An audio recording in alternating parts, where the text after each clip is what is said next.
Hello साथियों, आज हम आगे आपको नेक्स्ट डे वाला जो भी वीडियो था उसके आगे का पार्ट हम लोग आज पढ़ेंगे और ध्यानपूर्वक समझेंगे कि कैसे मैथ का क्वेश्चन आपका बनेगा। ध्यानपूर्वक समझिए और मैथ तो आप एकदम गहरा की तरह बनेगा, खाली आपको थोड़ा सा ध्यान देंगे बस।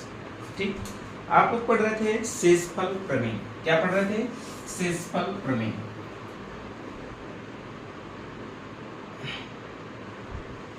शेषफल प्रमेय।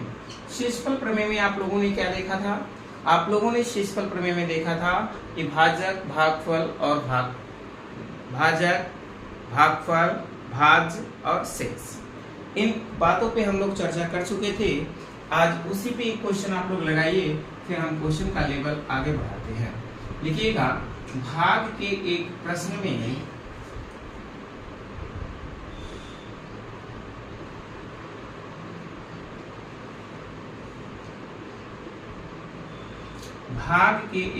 में भाजक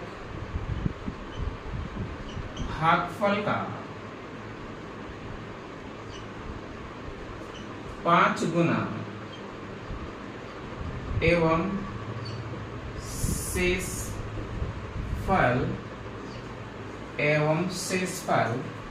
भागफल से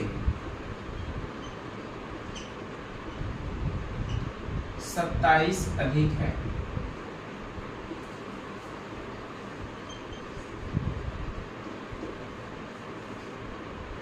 एवं शेषफल भागफल से 27 अधिक है यदि शेषफल 50 हो तो भाज्य ज्ञात कीजिए।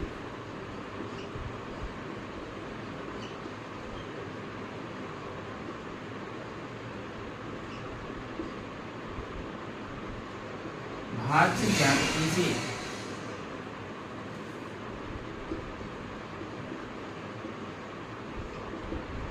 भाज्य ज्ञात कीजिए। अब देखिए, ऐसी प्रश्न को आपको कैसे बनाना है, कल आपको इसके बारे में बताया गया था, एनालिसिस करवाया गया था कि कैसे इस प्रश्न को हम लोग डील करेंगे और कैसे इस प्रश्न को हम लोग बनाएंगे। जरा बातों को ध्यान दें। कह रहा है कि भाग के एक प्रश्न में भाजक जो है वो भागफल का कितना गुना है? 5 गुना है। तो कह रहा है कि भाजक जो है वो भागफल का कितना गुना है? 5 गुना है। इसका मतलब आपके प्रश्न में एक भाजक होगा और एक क्या होगा? भागफल होगा और एक क्या होगा जी? शेष होगा। यही बातें कह रहा है।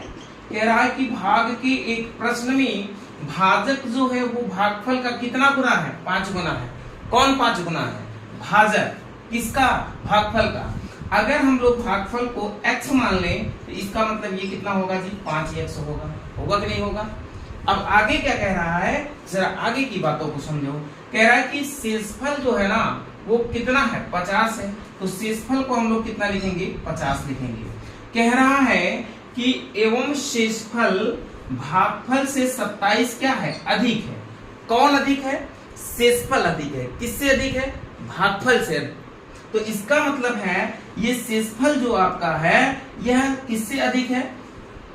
शेषफल जो है किससे अधिक है? भागफल से अधिक है। तो इसका मतलब अगर हम शेष में से 27 को घटा देंगे तो इसका मतलब भागफल निकल आएगा कि नहीं निकल आएगा?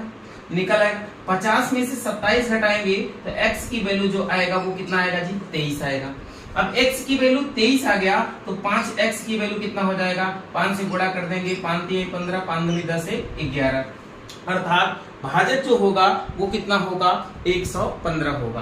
अब ये देखिए आप लोग जरा कि भाजक आपको निकल गया, भागफल आपको निकल गया और शेष निकल गया। तो बताइए अब आप भाज्य नहीं निकाल पाएंगे? आपको पता है कि भाज्य बराबर क्या होता है? बोलो जी, भाजक गुणे क्या? भागफल, भागफल और प्लस क्या होता है जी? शेष। यही होता है ना।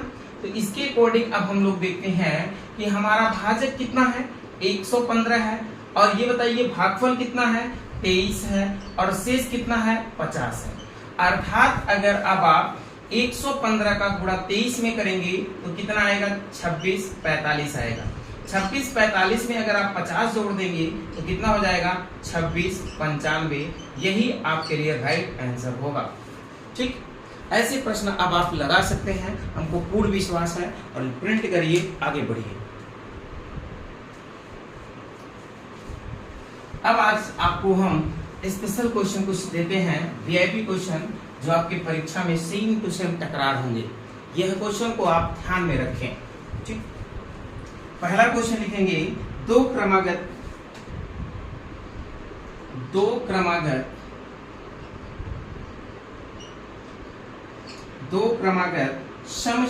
सम पूर्णांक के वर्गों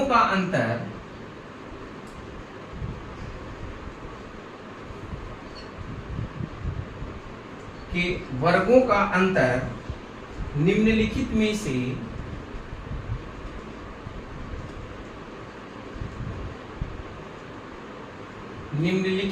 में से किससे विभाजित होगा या किस संख्या से विभाजित होगा।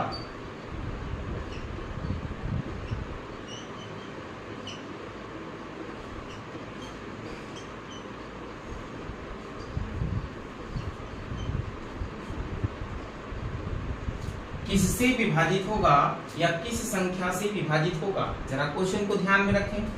कह रहा है कि आपके पास दो क्रमागत सम संख्या है। दो क्रमागत क्या है? सम संख्या है। कह रहा है दो क्रमागत सम पूर्णांक संख्या है कि वर्गों का अंतर निम्नलिखित में से किससे विभाजित होगा। इसमें आंसर कुछ इस प्रकार दिए गए हैं, जैसे आप आंसर लिखिएगा। पहला आंसर है 3, दूसरा आंसर है 4, तीसरा आंसर है 6 और चौथा आंसर है 7। बताइए जल्दी करिए। कह रहे कि सम पूर्णांक के वर्गों का अंतर। तो मान लेते हैं पहली सम पूर्णांक संख्या क्या है, मान लेते हैं 2 है, दूसरी कितनी है 4। अगर इनके वर्ग हम करें तो 2 का वर्ग करेंगे 2 दूनी कितना आएगा 4, 4 का वर्ग करेंगे कितना होगा 4 चौका बोलो 16 होगा। अगर इन दोनों का डिफरेंस निकालेंगे तो इन दोनों का डिफरेंस कितना आएगा 12 आएगा। आएगा कि नहीं आएगा। अगली दो क्रमागत सम संख्या लें, मान लेते हैं हम ले लेते हैं कितना जी 4 ले लेते हैं और कितना ले लेते हैं 6। अगर इनका स्क्वायर करेंगे 4 का स्क्वायर करिए और किसका स्क्वायर करिए 6 का स्क्वायर करिए। तो अब 4 का स्क्वायर करेंगे कितना होगा 2 4 चौका 16 और 6 का स्क्वायर करेंगे 6 कितना होगा 36। इसका मतलब है भैया 36 में से 16 घटाएंगे कितना आएगा जी 20 आएगा। आएगा। इसका मतलब बताइए 3 तो 12 से काट देगा, 4 भी 12 को काटेगा, 6 भी 12 को काटेगा और क्या भैया 7 नहीं काटेगा। इसका मतलब यह आंसर तो आपका एकदम गलत है कि नहीं है। अब यह बताइए कि कौन सी इसमें 3 क्या 12 और 20 दोनों को काटेगा, नहीं काटेगा। इसका मतलब 3 भी क्या हो गया गलत। 4 बताइए 12 और 20 दोनों को काटेगा, दोनों को काटेगा। तो यही आपका क्या होगा सर आंसर। क्या 6 दोनों को काटेगा, 12 को काटेगा लेकिन 20 को नहीं काटेगा, इसलिए यह आंसर नहीं होगा। बात समझ में आया नहीं है। आगे बढ़े, दूसरा क्वेश्चन लिखें।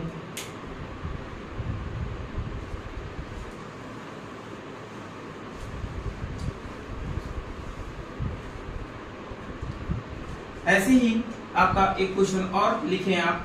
दो क्रमागत विषम पूर्णांकों के वर्गों का अंतर निम्नलिखित में से किससे विभाजित होगा।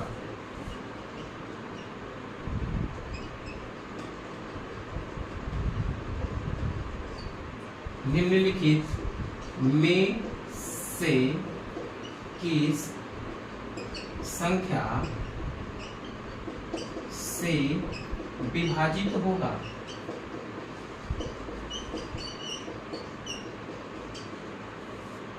पहला आंसर आपका है, लिखेंगे कुछ इस प्रकार। पहला आंसर दिया है 3, दूसरा आंसर दिया है 4, तीसरा आंसर दिया है 7 और चौथा आंसर दिया है 8। बताइए किससे विभाजित होगा। जैसे आप सम वाला लगाए हैं ना, वैसे सेम टू सेम विषम वाला भी लगेगा। बनाइए। कह रहा है कि दो क्रमागत विषम संख्या, तो दो क्रमागत विषम संख्या आपको दिखानी है। तो कौन कौन विषम संख्या क्रमागत है? ये 1 हो गया, 3 हो गया, 5 हो गया, 7 हो गया, 9 हो गया। ये अगर कहीं से लेंगे तो दो क्रमागत विषम संख्या मिलेगा कि नहीं मिलेगा? तो कोई भी आप दो क्रमागत लेना है, जैसे अगर 3 को लेंगे तो 5 को लेना पड़ेगा, 7 को लेंगे तो 9 को लेना पड़ेगा, 1 को लेंगे 3 को लेना पड़ेगा, अगर 3 को लेंगे तो 5 को लेना पड़ेगा। ऐसे क्रमागत संख्या लेनी है, मतलब सीरियल नंबर। कह रहा है कि इनके वर्गों का अंतर, तो मतलब अगर 1 का वर्ग करेंगे तो 1 आएगा, 3 का वर्ग करेंगे कितना होगा? 9 आएगा। इन दोनों का अंतर कितना होगा जी? 8 होगा। अब इसी प्रकार से हम लोग 3 का वर्ग करें तो 9 आएगा, 5 का वर्ग करेंगे तो 25 आएगा, इन दोनों का अंतर लेंगे 16 आएगा। आएगा कि नहीं आएगा? तो बताइए, क्या 8 को 3 विभाजित करेगा? नहीं करेगा, तो आंसर गलत हो गया। 4 तो 8 को विभाजित करेगा और 16 को भी विभाजित करेगा, करेगा कि नहीं करेगा? और इसका मतलब 7 भी दोनों को विभाजित करेगा? नहीं करेगा, तो 7 भी गलत हो गया। अब 8 देखिए, 8 भी विभाजित करेगा और 8 दूनी 16 होता है, तो 16 को भी विभाजित करेगा, दोनों को विभाजित करेगा। अब आपको यहाँ पे समझने वाली बात क्या है? कह रहा है कि निम्नलिखित में से किस संख्या से विभाजित होगा? तो इसका मतलब छोटा गुणनखंड उसका क्या है? 4 है। जो संख्या 8 से कटेगी वह संख्या 4 से भी कटेगी। लेकिन अगर इससे क्या कोई छोटा सम संख्या हो विषम संख्या हो सकता है? नहीं हो सकता। तो सबसे बड़ा आपका फैक्टर क्या है? 8 है। अब इसके बाद जो आएगा वो 8 से बड़ा ही आएगा, तो इसका मतलब ऑलरेडी किससे विभाजित होगा? 8 से विभाजित होगा। तो अब इसका मतलब ये तो 8 का फैक्टर है, इसलिए ये क्या हो गया? गलत हो गया। ठीक, तो आंसर आपका कौन सा सही होगा सर? 8 सही होगा। बात समझ में आया? कोई डाउट नहीं होना चाहिए। आगे बढ़े।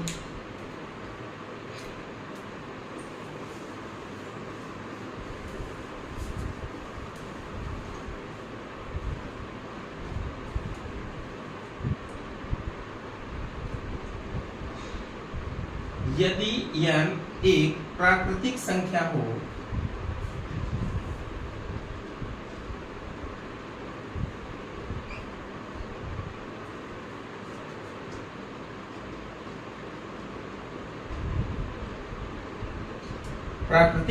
हो तो 6n² माइनस 6n निम्नलिखित में से किससे विभाजित होगा?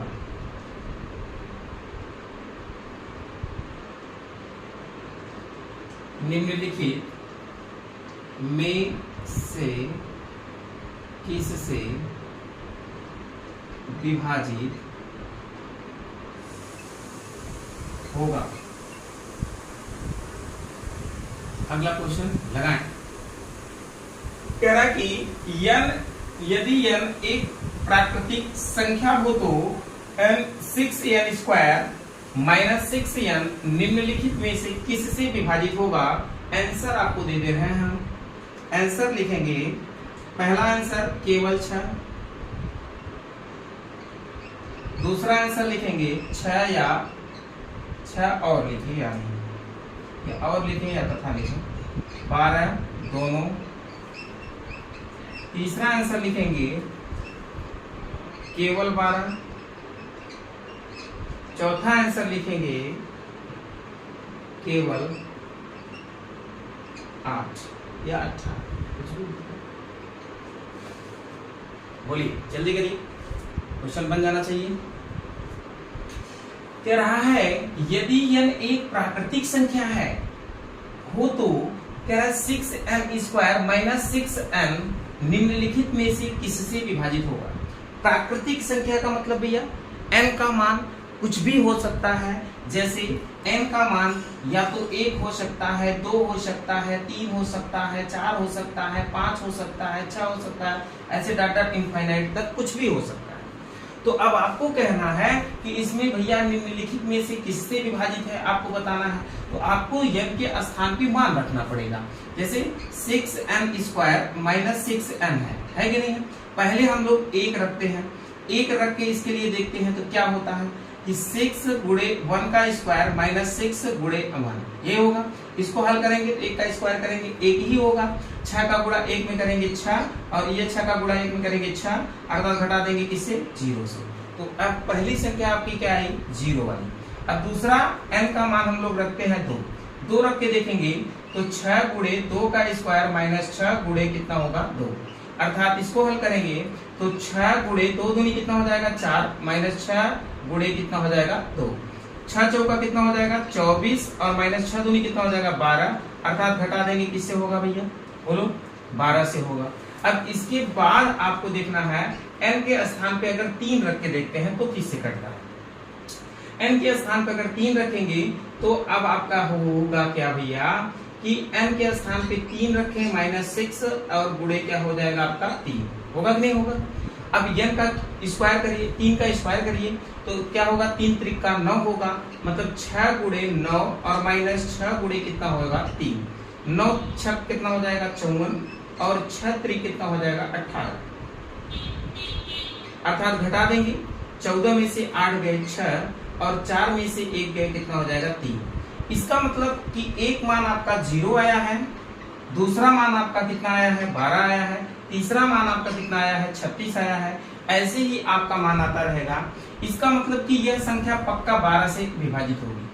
अब जो संख्या 12 से विभाजित होगी तो क्या वह केवल 12 से विभाजित होगी, केवल 12 से विभाजित नहीं होगी, वो 6 से भी कट सकती है, 3 से भी कट सकती है और किससे कट सकती है 4 से भी कट सकती है।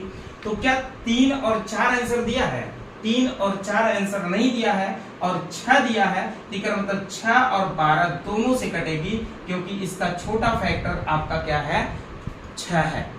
अगर केवल शब्द नहीं लगाता, केवल शब्द नहीं लगाया होता इस आंसर में तो आपको यहाँ पे आंसर सिर्फ 12 मारना होता, तब सिर्फ आप 12 आंसर क्लिक करके आते, लेकिन कब जब आंसर में केवल शब्द न लगाता तब। लेकिन अगर केवल शब्द लगा दिया है तो इसके अकॉर्डिंग आपका कि जो संख्या 12 से कटेगी वो 6 और 12 दोनों से कटेगी, क्योंकि 6 उसका छोटा गुणनखंड है इसलिए 6 से भी कटेगी।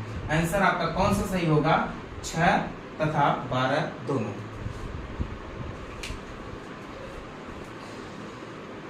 अगला क्वेश्चन देखेंगे।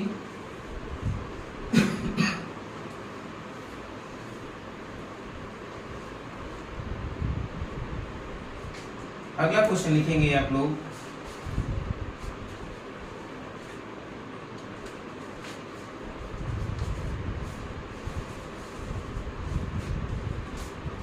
लिखें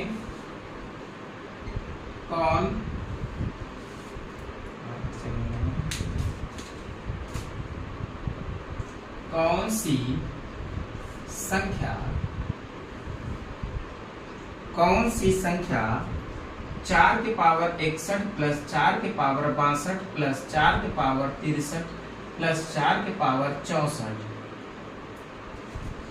को पूर्णतः विभाजित करेगी, को पूर्णतः विभाजित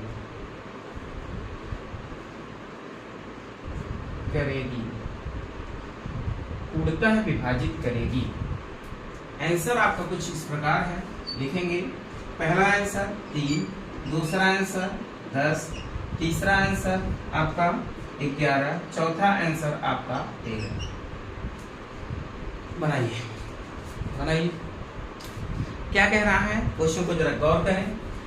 कौन सी संख्या 4 की पावर 61, 4 की पावर 62 प्लस 4 की पावर 63 प्लस 4 की पावर 64 को पूर्णतः विभाजित करेगी। यह आंसर को देखते हुए देखिए। अब इसका मतलब आपको क्या करना है, 4 के पावर 61 प्लस 4 के पावर 62 प्लस 4 के पावर 63 और प्लस 4 के पावर आपका दिया है 64। तो बताइए सबसे पहले इसको हम लोग कैसे हल कर पाएंगे।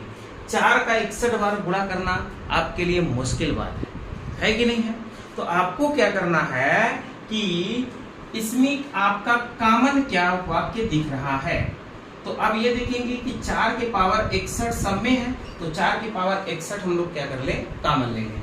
अगर 4 के पावर 61 कॉमन ले लेंगे तो यहाँ पे 4 के पावर 61 निकल जाएगा, जहाँ पे कुछ नहीं बचेगा वहां पे कितना लिखा जाता है, 1 लिखा जाता है। अब यहाँ पे 4 62 बार है, तो 4 61 बार जब निकल जाएगा तो कितनी बार बचेगा, 4 1 बार बचेगा। तो यहाँ पे लिखेंगे 4 एक बार। यहाँ पे देखिए 4 63 बार है, जब 61 बार निकलेगा तो 2 बार 4 बचेगा, इसका मतलब 4 की पावर कितना लिखेंगे 2, और प्लस यहाँ पे 64 बार है, 61 बार निकलेगा तो 4 की पावर कितना बचेगा 3 बार बचेगा। अब इसको आप हल करें, 4 की पावर 61 और 1 प्लस 4 प्लस इसको 4 चौका 16 और 4 चौका 16 चौका 64, क्या ऐसे लिख सकते हैं? अब ऐड कर दीजिए 64 और 6 70, 10 80, 80 और 5 कितना हो जाएगा 85, अर्थात 4 के पावर 61 गुणे कितना हो जाएगा आपका 85। या तो आंसर आपका 85 दिया जाना चाहिए था, या तो आंसर आपका 4 दिया जाना चाहिए था। अब आपको या तो आंसर आपका क्या होना चाहिए था, 85 को गुणनखंड कर दो, पंक्ति काटेंगे 17 पचे कितना होता है 85, अर्थात या तो आंसर आना चाहिए था 5, या तो जो संख्या 61 बार है तो ये 4 भी तो कटेगा, 4 से कटेगा, 16 से कटेगा, और 4 से 16 से होगा 64 से कटेगा, 64 दूनी 128 से कटेगा। तो इसका मतलब आपको क्या करना है, या तो आंसर में होना चाहिए था क्या 5, या तो आंसर में होना चाहिए था 85, या तो आंसर में होना चाहिए था कितना 17, या तो आंसर में होना चाहिए था कितना 4। लेकिन इसमें से देखें आप कोई भी आपका आंसर मैच नहीं कर रहा है, तो अब आप दोनों किसी का एक का मल्टीप्लाई करो, मल्टीप्लाई करेंगे 5 चौका 20। अच्छा बताइए, जो संख्या 20 से कटेगी तो वो किससे कटेगी? जो संख्या 20 से कटेगी क्या 3 से कटेगा? नहीं कटेगा, तो ये आंसर क्या हो गया, गलत हो गया। जो संख्या 20 से कटेगी क्या वो 10 से कटेगी? हाँ 10 से कटेगी, तो इसका मतलब आंसर आपका कौन सा सही होगा? 10 सही होगा। इसका आंसर कुछ इस प्रकार भी दे सकता था, पहला आंसर देता कितना 5, दूसरा आंसर देता कितना 85, तीसरा आंसर आपका देता कितना 17, और चौथा आंसर आपका होता कितना उपयुक्त सभी।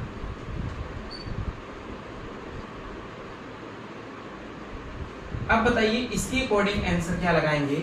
अब इसके अकॉर्डिंग आपको उत्तर क्या लगाना है? उपयुक्त सभी, क्योंकि इसके 5 भी गुणनखंड है, 17 भी गुणनखंड है और 85 भी फैक्टर है। तो इसका मतलब भैया कि 5 से भी कटेगा, 85 से भी कटेगा और 17 से भी कटेगा, इसलिए आंसर क्या होगा? उपयुक्त में से सभी। और जो 5 से संख्या कटेगी वो 5 और 4 दोनों से कटेगी, क्योंकि 4 तो ऑलरेडी है ये है, तो 5 का गुणा 4 में कर देंगे, 5 चौका कितना हो जाएगा 20, अर्थात 20 से भी कटेगा। जब 20 से कटेगा तो इसका मतलब वो किससे भी कटेगा? 10 से भी कटेगा। बात समझ में आ गया? कोई डाउट नहीं, आगे बढ़ते हैं। ठीक, प्रिंट करिए, प्रिंट करिए।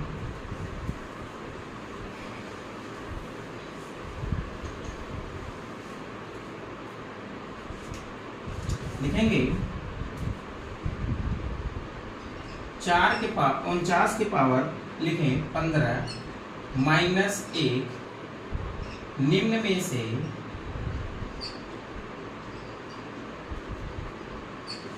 में से किससे पूर्णतः विभाजित है?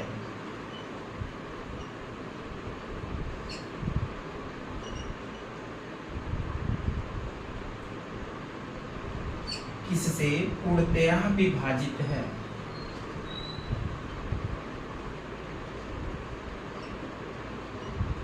बनाइए।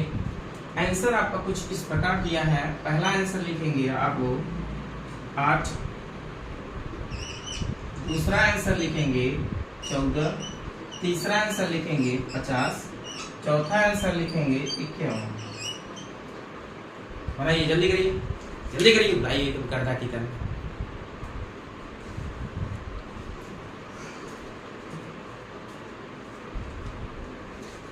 बताइए किससे कटेगा? तो आपको क्या करना है, कह रहे कि 49 की पावर 15 माइनस 1 निम्नलिखित में से किससे विभाजित है। अब आपको समझना क्या बात है कि 49 की पावर 15 मतलब 49 का 15 बार गुना करने और इसके बाद एक घटाएं, तब बताओ भाग लगाई 50 से, 51 से, 14 से और 8 से, तब पता चले कैसे विभाजित हुआ। तो इतना प्रोसेस तो आप नहीं कर पाएंगे, तो आपको करना क्या होगा, जरा गौर करें, ध्यान से समझें। आपको करना कुछ इस प्रकार है, आपको 3 फार्मूले याद रखने हैं। इसके लिए आपको मोस्ट इंपॉर्टेंट 3 फार्मूले याद रखें। कौन कौन सा है? पहली बात को समझें, अगर कहीं पे a के पावर n और फिर माइनस b के पावर n है, जहां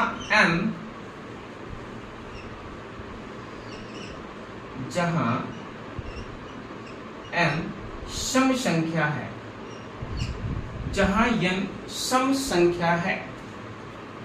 अगर n सम संख्या होगा तब आपको क्या करने की आवश्यकता होगा, जरा समझिए थोड़ा ध्यान से। अब आपको यहाँ पे बात समझ में आ रही होगी, क्या बात है जरा वो समझिए। अगर कहीं पे हम लिख दें a के पावर 2, सम संख्या का मतलब ये ना, और माइनस b के पावर 2, तो अब देखिए ये किसी फार्मूले जैसा दिख रहा है कि नहीं दिख रहा है? बोलिए कौन सा फार्मूले जैसे दिख रहा है? ये दिख रहा है sir a square minus B square. इसका मतलब ये है कि ये a प्लस बी और a माइनस बी दोनों से पूर्णतः विभाजित होगा, a प्लस बी और a माइनस बी। इसका मतलब है इसका फार्मूला ये होता है। तो आपको समझना क्या है कि अगर कहीं पे a के पावर n और b के पावर n रहे और n एक विषम संख्या हो तो वह ऑलरेडी किससे विभाजित होगा? इसका मतलब a प्लस बी से और a माइनस बी दोनों से पूर्णतः विभाजित होगा। बात समझ में आया नहीं है? दूसरी बात क्या है, जरा उसको गौर करें हम लोग। दूसरी बात यह है कि अगर कहीं पे कहा जाए a के पावर n और माइनस b के पावर n, और जहां n एक विषम संख्या हो, जहां n विषम संख्या हो, कौन सी संख्या भैया? विषम संख्या। अगर n विषम संख्या हो तब आपको क्या करना है, जरा गौर करेंगे, थोड़ा सा समझेंगे पहले। इसका मतलब कि a विषम का मतलब क्या? 3 हो सकता है, 6, 5 हो सकता है, विषम ये ना 7 हो सकता है। तो विषम अगर संख्या हो तो 3 वाले पर ही थोड़ा सा हम लोग गौर करें। तो a क्यूब माइनस क्या बनेगा? b cube. अब ये सोचिए कि a cube minus b cube का फार्मूला क्या होता है? तो आपको पता होगा कि a माइनस b और कोष्टक में क्या होता है? a square plus A B और प्लस क्या होता है? b square. ये होता है नहीं होता है? बोलो जी, यही होता है ना। तो इसका मतलब है कि अगर a के पावर विषम संख्या रहे, माइनस b के पावर विषम संख्या रहे, तो वो हमेशा किससे विभाजित होगा? माइनस वाले से विभाजित होगा, a माइनस b से विभाजित होगा। तो आपको क्या लिखना है? यह हमेशा किससे विभाजित होगा? a माइनस b से विभाजित होगा। बात समझ में आया नहीं है? अब तीसरी बात और है। तीसरी बात क्या है, ध्यान में रखेंगे। तीसरी बात ये है कि a के पावर n और प्लस b के पावर n कहीं पे दिया गया है, जहां n एक सम संख्या हो, सम न रख के विषम रखें, विषम से सम करेंगे, विषम संख्या हो। अब सोचो जरा भाई, अब इसके आगे आपको क्या प्रोसेस समझना है कि अगर a के पावर कोई विषम संख्या रख दे, 3 ही रखते हैं, और प्लस b के पावर भी कोई विषम संख्या 3 ही रखते हैं, तो क्या यह किसी फार्मूले जैसा दिख रहा है? हाँ दिख रहा है। कौन सा फार्मूला? ये a cube plus b cube है। a cube plus b cube का फार्मूला क्या होता है? आपको पता ही होगा। a प्लस b एक कोष्टक में, दूसरे कोष्टक में a square minus A B और प्लस क्या होता है? b square. ये होता है कि नहीं होता है? तो इसका मतलब अगर यहाँ पे प्लस हो और घात विषम संख्या हो तो वो हमेशा किससे विभाजित तो होगा? a प्लस b से विभाजित तो होगा। तो इसका मतलब यहाँ पे हम लोग लिख पाएंगे a प्लस b से विभाजित होगा। अब आप यह समझिए, इसको लिखने के बाद अपनी क्वेश्चन की तरफ चलिए और ध्यान पूर्वक समझिए कि अब आपका क्वेश्चन किससे मैच कर रहा है और कैसे बनेगा आपका क्वेश्चन। सोचो। अब कह रहा है क्या क्वेश्चन कि 49 के पावर 15 और माइनस 1 की पावर 15 लगा देते, क्या कोई दिक्कत होने वाला है? 1 का 15 बार नहीं बल्कि लाख बार गुना करो तो 1 ही आने वाला है, तो कोई इफेक्ट पड़ेगा नहीं। तो अब सोचो कि a भैया एकरा को पावर सम संख्या है कि विषम, इसका भी पावर विषम संख्या है। तो अब एकर मतलब कौन सा फार्मूला मैच करेगा? फार्मूला नंबर 2 मैच करेगा। तो इसका मतलब भैया जहां यानी एक विषम संख्या है तो वह किससे विभाजित तो होगा? बोलो जरा, किससे विभाजित तो होगा? बोलो, किससे विभाजित तो होगा? ध्यान में रखें। अब आप लगा ही लिए होंगे, बहुत बढ़िया, वेरी गुड। लगाइए लगाइए, बताइए किससे विभाजित तो होगा?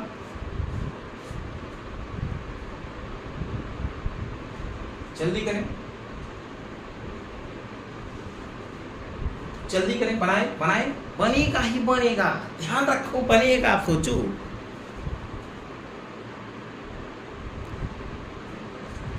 बोलो भैया, बना कि नहीं बना? कैसे क्या करेंगे? अब आपको विषम वाला लगा है ना, तो क्या करेंगे भैया? एक मतलब 49 में से 1 माइनस कर देंगे तो कितना आएगा जी? 48। अर्थात किससे विभाजित होगा? 48 से विभाजित होगा। बना कि नहीं बना? अब आपको समझना है, क्या 48 आंसर में दिया है? नहीं दिया है। तो इसका मतलब 48 किसको डिवाइड कर? भैया 48 से कौन डिवाइड होगा? ऑप्शन कोई है? नहीं है। बड़ा का नहीं दिया है तो छोटा आंसर जरूर गुणनखंड देगा। तो बताइए, क्या 50 48 को डिवाइड करेगा? नहीं डिवाइड करेगा। 51 क्या डिवाइड करेगा? नहीं डिवाइड करेगा। 14 डिवाइड करेगा 48 को? नहीं डिवाइड करेगा। भैया तेकर मतलब आंसर कौन होगा? 8 होगा, क्योंकि 8 छंग कितना होता है? 48 होता है। अर्थात आंसर कौन सा सही होगा? आपका ए सही होगा। बात एकदम अच्छे समझ में आ गया कि नहीं आ गया? Very good. अगला क्वेश्चन पढ़े, इसको प्रिंट करो। अगला क्वेश्चन पढ़ाते हैं, प्रिंट करो तुरंत। Very good very good. अब लिखेंगे अगला क्वेश्चन। लिखे अगला क्वेश्चन क्या है, समझे। अगर दे दिया जाए कहीं पे क्वेश्चन कुछ इस प्रकार कि 67 की पावर 67 में से 1 घटाने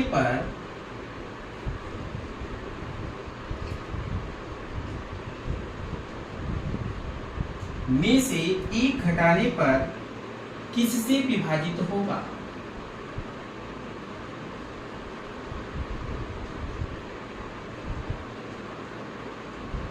में से 1 घटाने पर किससे विभाजित होगा?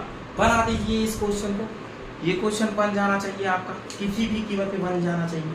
अब सोचो कि आपका इसमें आंसर हम दे दें, आंसर दे दें, बोलिए आंसर दे रहे हैं। पहला आंसर लिखिएगा 66, दूसरा आंसर लिखिएगा 67, तीसरा आंसर लिखिएगा 73, चौथा आंसर लिखिएगा आप लोग,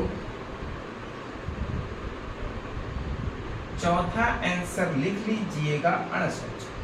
चलिए बनाइए क्या होगा। तो अब सोचो कि 67 के पावर 67 में से 1 घटाएंगे, 1 घटाने की बात कर रहा है तो घटा देंगे। अब सोचो 1 के पावर 67 लगा देते, क्या कोई सी संख्या पे प्रभाव पड़ेगा? नहीं पड़ेगा, नहीं पड़ेगा ना। तो इसका मतलब आपका क्या है भाई? इसका मतलब यह बात हुई कि a की पावर विषम संख्या माइनस b की पावर विषम संख्या। इसका मतलब a cube minus b cube का फार्मूला बनेगा।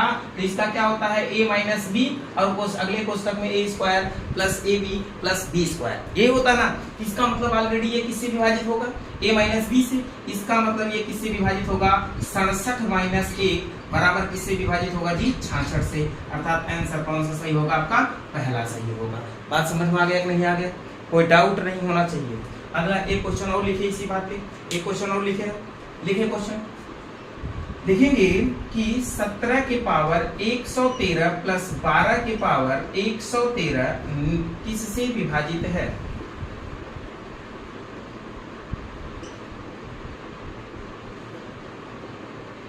किससे विभाजित है? ये तो आप लोग जान ही जाएंगे। बनाइए जल्दी करिए, ऑप्शन इसमें नहीं दे रहे हैं, बनाइए जल्दी करिए। तो इसका मतलब ये भाई प्लस वाला है, तो क्या बनेगा formula? a cube plus b cube. a cube plus b cube का फार्मूला क्या होता है? एक कोष्टक में a प्लस b, दूसरे कोष्टक में a square minus ab plus क्या होता है? b square. यही होता है कि नहीं? तो इसका मतलब ये किससे विभाजित होगा? प्लस वाले से विभाजित होगा। तो इसका मतलब हम लोग लिख पाएंगे a का मान कितना है? 17 है और b का मान कितना है जी? बोलो 12 है। अर्थात 17 12 जोड़ेंगे कितना होगा? 29। अर्थात यह संख्या किससे विभाजित होगी? 29 से विभाजित होगी। बात समझ में आ गया कि नहीं आ गया? कोई डाउट नहीं होना चाहिए। एक क्वेश्चन और इसी बात पे लिखिए। तब यही क्वेश्चन का अगर आप लोग आंसर दे देंगे तो हम समझ जाएंगे कि वेरी गुड, आप लोग एकदम योद्धा है। ठीक ना, लिखे 7 के पावर 42 यानी 82 लिखिए। 7 के पावर 82 प्लस 3 के पावर 41 निम्नलिखित में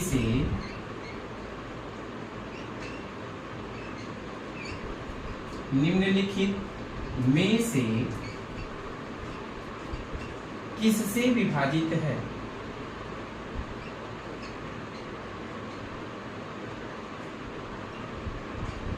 निम्नलिखित में से किससे विभाजित है?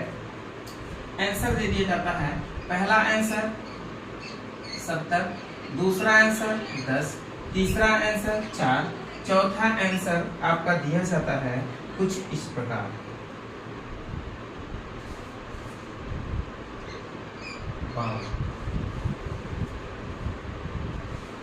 यहाँ पे 14 कर दीजिए। ठीक, अब सही है। लगाइए तो बनाइए। यही क्वेश्चन का अगर आंसर दे दिए तो हम समझ जाएंगे कि आप लोगों को आ गया समझ में बात है। लगाइए, जल्दी करिए, जल्दी करें, उड़ जाना चाहिए, उड़ जाना चाहिए, उड़ाइए। कैसे बनेगा बोलिए, कैसे बनेगा? इसका मतलब है कि यहाँ पे 7 के पावर आपका कितना दिया है? बोलो, 7 के पावर 82 दिया है प्लस 7 के पावर कितना दिया है? 41 दिया है। दिया है कि नहीं दिया है? बोलिए, दिया है कि नहीं दिया है? दिया है। तो आपको क्या करना है, इसका मतलब कि a के पावर n प्लस b के पावर n होना चाहिए। होना चाहिए कि नहीं होना चाहिए? बोलो। लेकिन a के पावर n और प्लस b के पावर n समान होना चाहिए ना, लेकिन यहाँ पे समान नहीं है, यहाँ पे समान नहीं है। तो आपको क्या करना है, पहले n को समान करना पड़ेगा। तो इसका मतलब हम लोग इसको लिख सकते हैं, कैसे कुछ लिख पाएंगे? बोलो, 7 के पावर 2 अगर इसका फैक्टर करेंगे तो पावर कितना होगा? 41। 41 दूनी कितना होगा? 82। और प्लस कितना हो जाएगा आपका? 3 के पावर 41। अब इसको हल करेंगे तो 7 सती कितना हो जाएगा? 49 के पावर 41 और प्लस कितना हो जाएगा? 3 के पावर 41। अब देखिए आपके अकॉर्डिंग बन गया कि नहीं बन गया? बन गया ना। अब आप इसको कर सकते हैं, प्लस है घात विषम है तो किससे विभाजित होगा? बोलो, प्लस वाले से विभाजित होगा। एक मतलब आंसर क्या होगा? 49 प्लस कितना? 3। 49 प्लस 3 कितना हो जाएगा जी? 51। अर्थात किससे विभाजित होगा? 52। 52 अर्थात किससे विभाजित होगा जी? 52 से विभाजित होगा। आंसर आपका कौन सा सही होगा? आंसर आपका डी सही होगा। ठीक, यहाँ तक आपको बातें समझ में आ ही गया होगा। अगला हेडिंग डालेंगे सर आप लोग योगफल। अगला हेडिंग डालिए योगफल।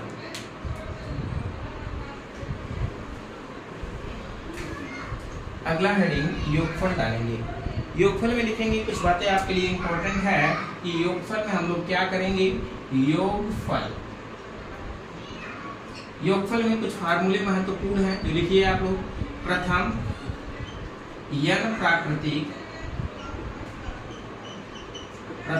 प्राकृतिक संख्याओं, फार्मूला पूरा मत लिखा है, क्या करे फार्मूला पूरा? सही करें कि नहीं? हाँ उड़ाओ, फार्मूला नहीं, डायरेक्ट ट्रिक जो आपके लिए यूजेस है। देखिए, एक ही फार्मूला आपको योगफल में याद रखना है कि योग बराबर क्या होता है? अंतिम पद प्लस प्रथम पद बटे, आपको लिखना है कितना? 2। अंतिम पद प्लस प्रथम पद बटे 2। इसी को हम लोग क्या कहते हैं? औसत भी कहते हैं। इसी क्रमागत संख्या का औसत निकालना हो तो उसका अंतिम पद में प्रथम पद ऐड कर दीजिए, 2 से भाग लगा दीजिए तो उसका क्या निकल आएगा? औसत निकल आएगा। ठीक ना। अब आपको क्या करना है, इसी में गुणे पुस्तक में अंतिम पद माइनस प्रथम पद बटे सर्वांतर और प्लस क्या लिखना है? 1। ये बातें आप याद रखें। ये बातें अगर आप याद रखेंगे तो लगभग योगफल का हम ये जानते हैं कि लगभग 90% क्वेश्चन, 90 क्या 100% क्वेश्चन बनेंगे। सिर्फ वर्गों वाला छोड़ दीजिए, क्यों घन वाला छोड़ दीजिए, बाकी चाहे जहां का क्वेश्चन, चाहे जैसा क्वेश्चन हो, लगभग क्वेश्चन आपका बन जाएगा। 100% गारंटी में। वर्ग वाला क्यूब वाला छोड़ दीजिए तो बाकी 100% बनेगा, इसी से गारंटी मेरी है।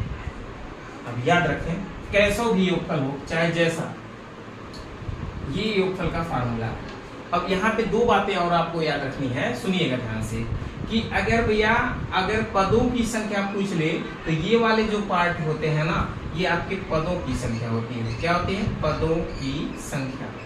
अगर पदों की संख्या कहीं पे पूछा जाए तो पदों की संख्या निकालने के लिए आपको क्या करना होगा? अंतिम पद माइनस प्रथम पद बटे सर्वांतर प्लस 1। ये किसके लिए होता है? पदों की संख्या के लिए होता है। अगर आपको औसत की बात करें, सीरीज की औसत की बात करें, तो अंतिम पद में प्रथम पद जोड़ के 2 से भाग लगा देंगे तो क्या निकल कर आएगा आपका? बोलो, औसत निकल कर आएगा। बात समझ में आई कि नहीं आई? अब जैसे आपके पास कोई एक सीरीज हो, जैसे हम समझाते हैं, थोड़ी सी बातों को समझिए। मान लेते हैं कि आपके पास कोई एक सीरीज दी गई हो और उसमें कहा जाए, सुनिएगा,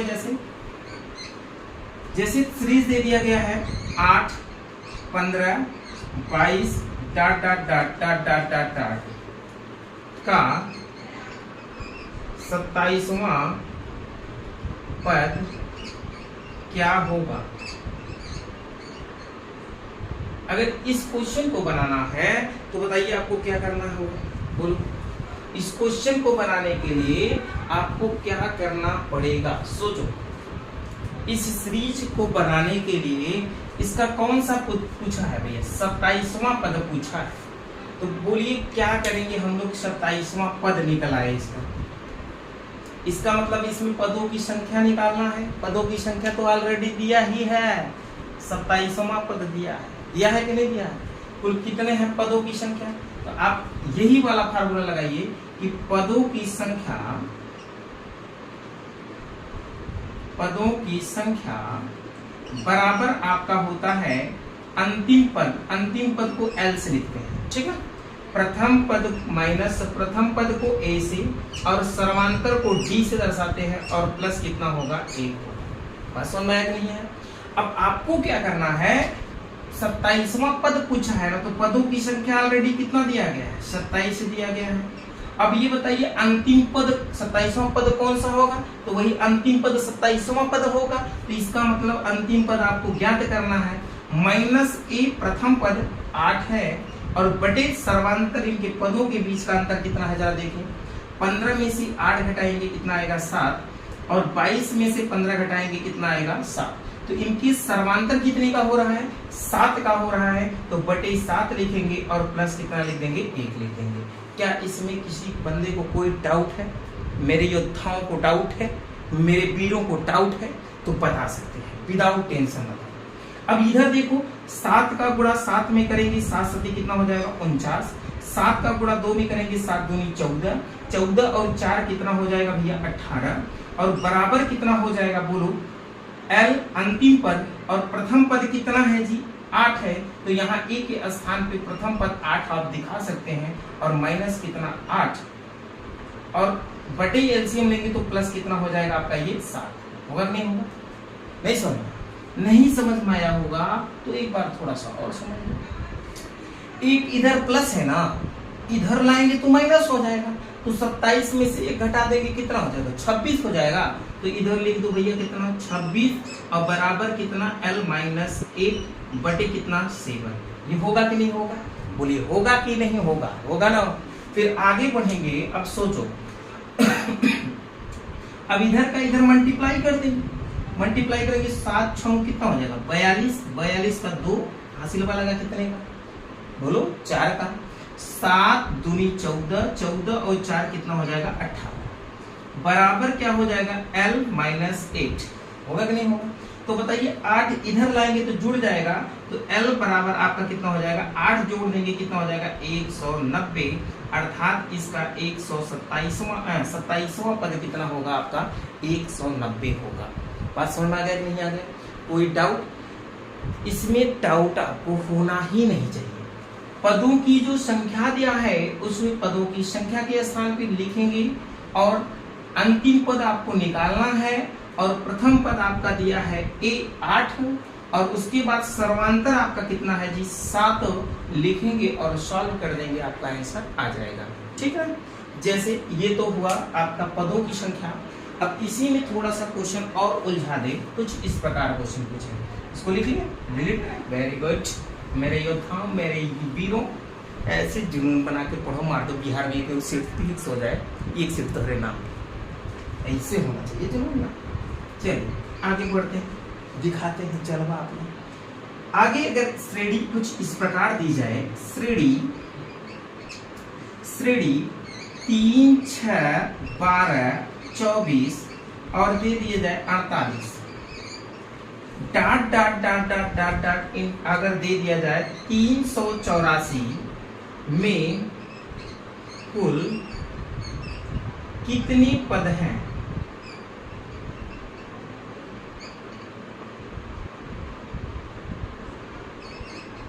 या पदों की संख्या कुल कितनी है? कुल कितने पद हैं या पदों की कुल संख्या कितनी है? बनाइए क्वेश्चन को, सोचो इसमें क्या पूछा, पदों की संख्या का पूछा है, तो पदों की संख्या के लिए ये ना लगाना है, क्या बोल पदों की संख्या, पदों की संख्या बराबर क्या होता है? अंतिम पद L, अंतिम पद L माइनस प्रथम पद A बटे सर्वांतर D और प्लस कितना 1, यही होता है। बोलो होता है कि नहीं होता है? होता है। अब आपको क्या करना है, गजब का देखे तरीका। अंतिम पद कितना दिया है? 384 दिया है, और प्रथम पद कितना दिया है? 3 दिया है, और बटे अब सर्वांतर की बात करें भाई, किसकी बात? सर्वांतर की बात। अब सर्वांतर का मतलब समझना है कि पदों के बीच का अंतर। तो पदों के बीच में इसमें देखिए कितने का अंतर है? 3 का अंतर। इसमें देखिए कितने का अंतर? नहीं 3 हो गया, 12 हो गया, ये हो गया लफाड़ा, बोला लफाड़ा। अब इसमें सर्वांतर समान नहीं है। बोलो जब सर्वांतर समान नहीं होगा तो क्या करने की आवश्यकता होगी? सोचो। अब अगर सर्वांतर जब जिसमें आ गया 6, इसमें आ गया 12 और इसमें आ गया कितना जी बोलो, घटाएंगे 24, ऐसे सर्वांतर आ रहा है कि नहीं? अगर सर्वांतर समान नहीं होगा तब तो आपके लिए लफड़ा होगा। इसका मतलब यह श्रेणी समांतर श्रेणी नहीं है, यह गुणोत्तर श्रेणी है। कौन सी श्रेणी है? गुणोत्तर श्रेणी है। तो इससे आपका क्वेश्चन नहीं बनेगा सर, इससे आपका क्वेश्चन नहीं बनेगा। तो आपको क्या करना होगा, जरा गौर करें, थोड़ा सा ध्यान दें, क्वेश्चन बनेगा ही बनेगा। अब इसमें पूछा है कि पदों की संख्या कितनी है, पूछा है कि नहीं पूछा? तो आपको क्या करना है, अंतिम पद बराबर, देखिए ध्यान देंगे, गुणोत्तर श्रेणी का मेथड अलग होता है और समांतर श्रेणी का मेथड अलग होता है। दोनों में 2 बातें कॉमन है, समझिए ध्यान से। बात समझ में आई ना भैया? अब इसमें क्या है, सोचो गुणोत्तर श्रेणी है। अब गुणोत्तर श्रेणी में क्या होता है, अहम बात, वो समांतर श्रेणी था कि सर्वांतर समान हो, इनमें सर्वांतर समान नहीं है, तो यह कौन सी श्रेणी है?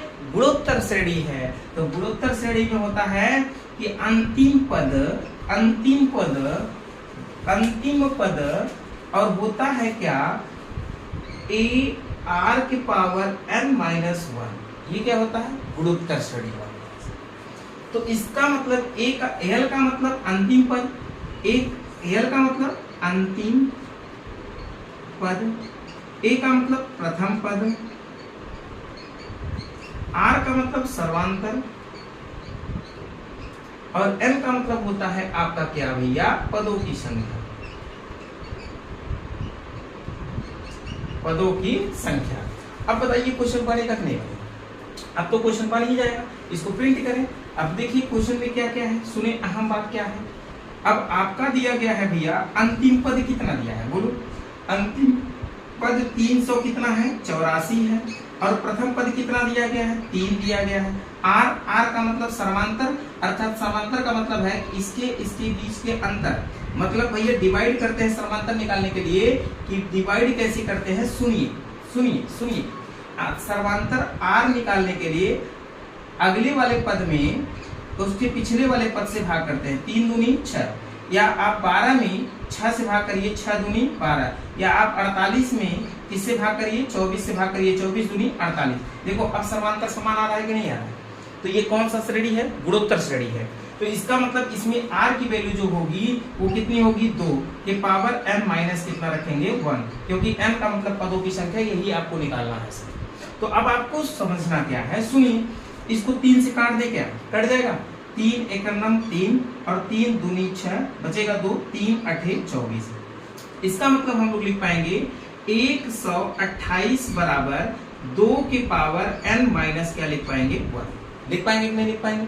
अब बोलो कि 128 का अगर आप फैक्टर करेंगे तो 2 से डिवाइड करेंगे, 2 6 12, 2 चौका 8, 2 से डिवाइड करें 2 3 6, 2 दूनी 4, 2 से डिवाइड करें तो 16 दूनी 32, 2 से डिवाइड करें तो 8 दूनी 16, 2 से डिवाइड करेंगे 2 चौका 8, 2 से डिवाइड करेंगे 2 दूनी 4, 2 से डिवाइड करेंगे 2 एकम 2।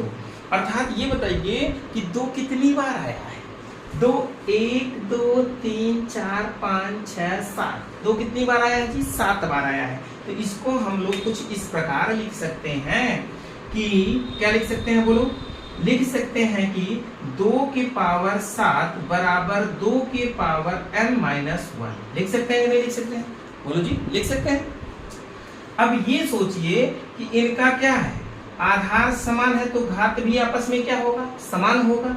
तो इसका मतलब हम लोग लिख पाएंगे क्या कि n माइनस 1 बराबर कितने का, 7 का। तो n बराबर कितना हो जाएगा, 1 इधर जाएगा, 7 में 1 जुड़ जाएगा, कितना हो जाएगा, 8। अर्थात इसमें पदों की संख्या कुल कितनी होगी, 8 होगी। बात समझ में आ गया कि नहीं आ गया? कोई डाउट नहीं होना चाहिए। प्रिंट कर लो, प्रिंट करो, फिर आगे बढ़ते हैं।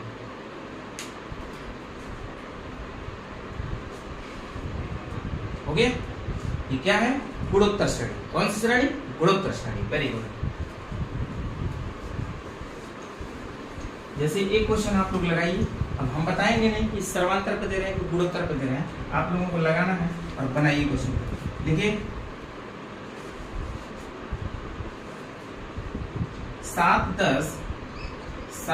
10 13 डॉट डॉट डॉट डॉट 151 में पदों की संख्या ज्ञात करें। आंसर दे दें। आंसर आपका कुछ इस प्रकार है। पहला आंसर आप लिखिए 48, दूसरा आंसर 49, तीसरा आंसर 51, चौथा आंसर 47। बनाइए, जल्दी करिए, जल्दी करें।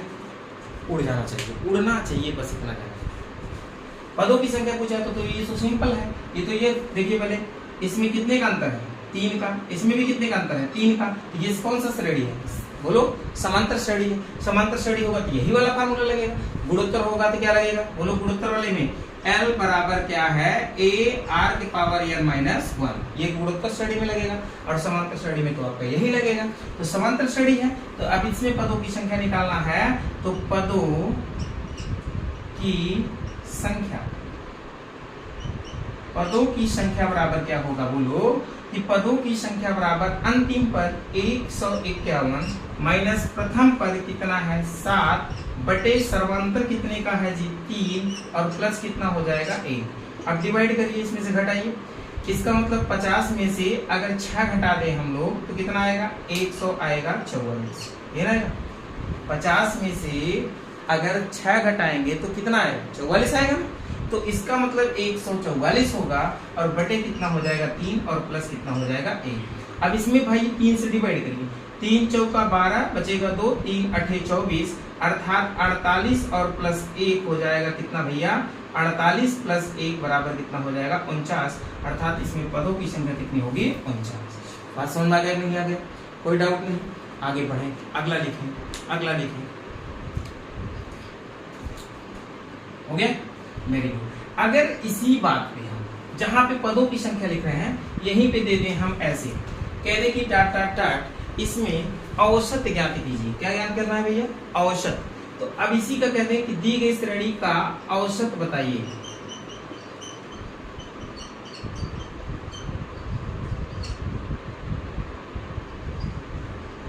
दी गई श्रेणी का औसत बताइए। तो औसत निकालने के लिए क्या करेंगे बोलो? अब इसी में औसत निकालेंगे ना। इसी में औसत कैसे निकालेंगे बोलो? कि औसत के लिए तो ये वाला फार्मूला लगाएंगे। क्या लगाएंगे बोलो? औसत के लिए बोलो, सर्वांतर समान है तो क्या लगाएंगे? अंतिम पद प्लस प्रथम पद बटे कितना? 2। तो अंतिम पद कितना है? औसत बराबर 151 प्लस 7 बटे कितना? 2। अर्थात जोड़ेंगे तो कितना हो जाएगा? 158 बटे 2। डिवाइड करें, 2 सते 14 और बचेगा 1, 2 9 18। अर्थात इसका औसत क्या होगा? 79। बात समझ में आ गई? अगर इसी में औसत पूछे तो आप पहला वाला लगाएं, अगर पदों की संख्या पूछे तो आप ये वाला लगाएं। अगर समांतर श्रेणी का हो तब लगेगा, गुणोत्तर का होगा तो कौन लगेगा बोलो? L बराबर A R के पावर n माइनस 1 यही लगेगा। बात समझ में आ गया? अब योगफल के हम लोग दुनिया में पढ़ते हैं। अभी तो हम लोग थोड़ा सा इसमें नमूना सीखे हैं, अब योगफल की दुनिया में पढ़ें।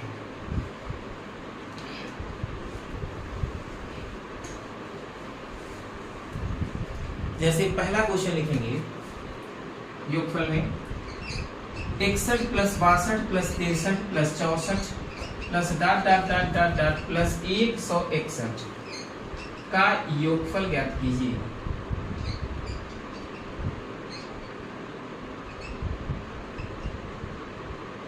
प्लस लगा दिया है तो योगफल लिखने की आवश्यकता नहीं है, बराबर में क्वेश्चन मार्क भी दे सकता है, कोई दिक्कत नहीं। बनाइए योगफल, जल्दी करिए। क्या करना है आपको बोलो? इसका मतलब योगफल के लिए आपको तो पहले से पता होगा सर क्या? अंतिम पद प्लस प्रथम पद बटे कितना? 2। अंतिम पद माइनस प्रथम पद बटे सर्वांतर और प्लस कितना? 1। यही करना है ना? तो अब यहाँ पे आपको क्या करना है? अंतिम पद कितना है बोलो? 161 और प्रथम पद कितना है जी बोलो? प्रथम पद कितना है? 61 और बटे कितना हो जाएगा? 2। अब इधर दिखेंगे अंतिम पद 161 माइनस प्रथम पद कितना है जी? 61 बटे सर्वांतर। सर्वांतर देखो कितने का है? 61 1 62 62 1 63 1 1 का रहा है सर्वांतर के नहीं, तो यहाँ पे सर्वांतर में लिखेंगे 1 और प्लस क्या लिखेंगे? 1। क्या इसमें किसी को कोई डाउट? होना ही नहीं चाहिए। अब देखो भैया इधर जोड़ो, 61 में 61 जोड़ेंगे 2 2 और कितना हो जाएगा? 2 222 बटे 2। अब इधर घटा दीजिए कितना हो जाएगा बोलो? 100 और बटे 1 और प्लस कितना हो जाएगा? 1। ये होगा, कोई डाउट नहीं। अब इसमें को डिवाइड करेंगे तो कितना होगा? 1 1 1। अब इसको 100 से भाग करके 1 जोड़ेंगे कितना हो जाएगा? 101। अब गुणा कर दो भैया, 111 का गुणा 101 में करना है तो गुणा करें कितना होगा? 111 का नाम 111 पूरा लिखा जाएगा, हासिल लगेगा 1 के। 111 का नाम 111 11 1 कितना हो जाएगा? 12। अर्थात 11 211। यही आंसर होगा, राइट आंसर। ठीक, आगे लिखें, आगे लिखें।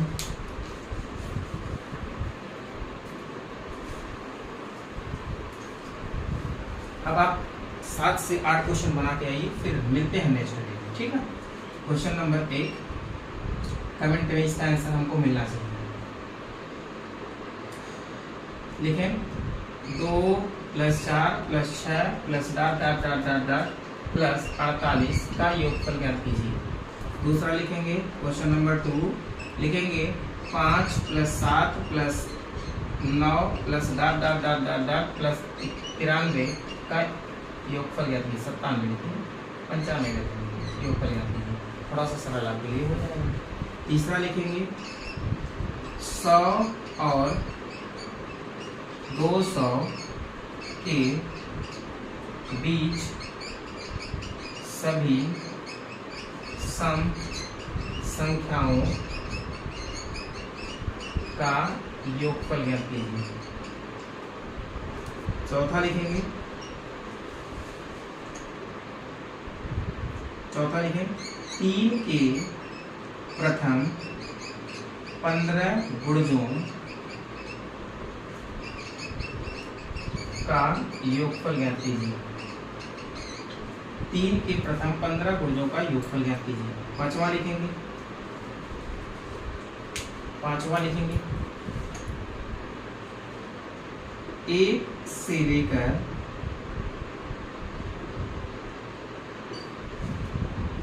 200 तक सभी 1 से लेकर 200 तक सभी सम संख्याओं का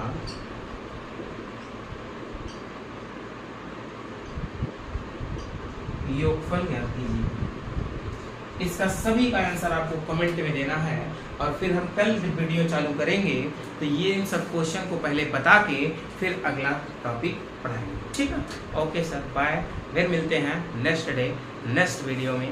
कृपया आप लोगों से मेरा एक रिक्वेस्ट है कि आप लोग मेरे चैनल पर जुड़ें और लाइक शेयर ठोक के करें, जिससे थोड़ा सा हमारा भी चैनल लोग समझ ही नहीं कहें क्या। Okay, bye.